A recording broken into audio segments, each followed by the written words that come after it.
Yes bakunzi b'u Rwanda TV1 tukweti igitondo ciza, igitondo cumgisha ku bakunzi b'u Rwanda TV1. Tugusuhuza abadukurikirana bari hirya no hino mu turere dutandukanye tw'igihugu cy'u Rwanda, hari abadukurikirana bari mu karere ka Musanze, hari abadukurikirana bari mu karere ka Gicumbi, mu karere ka Burera, mu ntara y'Uburengerazuba, abadukurikirana hari abadukurikirana bari mu ntara y'Uburasirazuba, hari abadukurikirana bari mu ntara y'Amajyepfo, tuzi ko dukurikirana no mu mujyi wa Kigali, hakurya y'inyanja tuzi ko dukurikirana muri Finland, muri Onye, tuzi ko dukurikirana mu gihugu ca Sri Lanka, aho naho tuzi ko dukurikirana tuvuga ati amahoro y'Imana nabane namwe. Twikoza amakuru y'imikino by'umwaka tuza kubona muri shampiyona y'u Rwanda, turaja mu gihugu c'Ubutaliyani, mu Bwongereza, mu mashampiyona atandukanye ndetse no mu bindi bikombe bitandukanye hirya no hino ku mugabane w'Uburayi.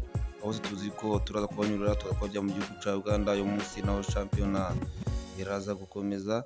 Ibyo yose tuzi yuko abakunzi b'u Rwanda TV1 twiyemeje kuza tubagezaho, abakunzi b'u Rwanda TV1 twagiye tubagezaho amakuru y'imikino atandukanye, tukajya muri shampiyona ya Tanzania ndetse no mu gihugu cy'u Buganda uko byaraye bigenze. Uko twabibabwiye rero, ejo muri Rwanda Premier League imikino yarakomezaga, aho Gicumbi Football Club yatsinze ikipe ya AS Kigali ibitego 2-1. Aho ngaho hari mu shampiyona y'u Rwanda.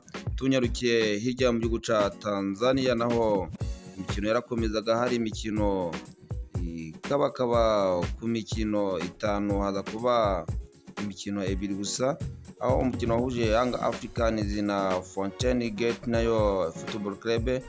Young African yatsinze Fountain Gate ibitego 2-0. Ikipe ya Simba Sport Club nayo yaje gukina na Mbeya City.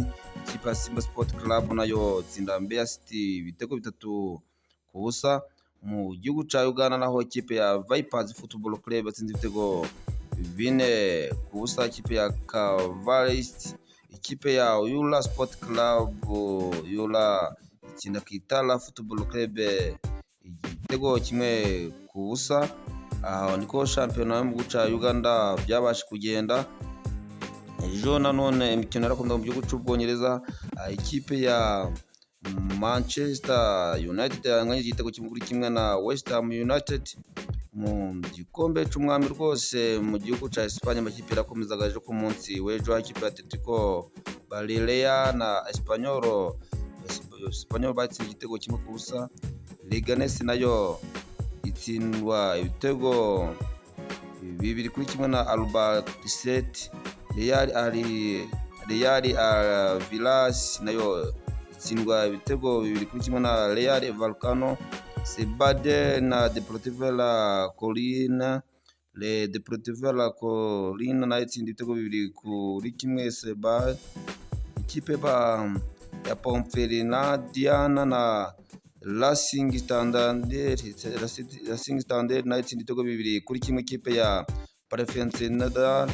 Ikipe ya Sid Egdelabad 1924 itsindwa na Sevilla ibitego 2-1. Cartagena na Valencia itsinda ibitego 2-1. Real Zaragoza nayo itsindwa igitego 1-0 na Burgas FC. Saint Andrew na Celta Vigo binganya igitego 1-1. Tenerife na Granada itsinda igitego 1-0. Niko imikino yakomeje kugenda mu gihugu ca Espagne muri Copa Italia, naho imikino yakomezaga ku munsi w'ejo. Ikipe ya Bologna na Palma byakinye Bologna itsinda igitego 2-1. Lazio na itsinda igitego 1-0 bwa AC Milan. Niko imikino mu gihugu hose c'Ubutaliyani mu gikombe c'umwaka byakomeje kugenda. Uyu munsi nk'uko twabibabwiye rero, imikino iraza gukomeza mu mashampiyona atandukanye hirya no hino ku isi, aho by'umwuga duhereye mu gihugu ca Espagne ikipe ya Real Alvarado yakina na Marca ku saa 4. Mu gihugu c'Ubudage Mayanzi 0-5 yakina na Borussia Mönchengladbach. Mu gihugu c'Ubufaransa ikipe ya Brest na AS Monaco nayo gukina.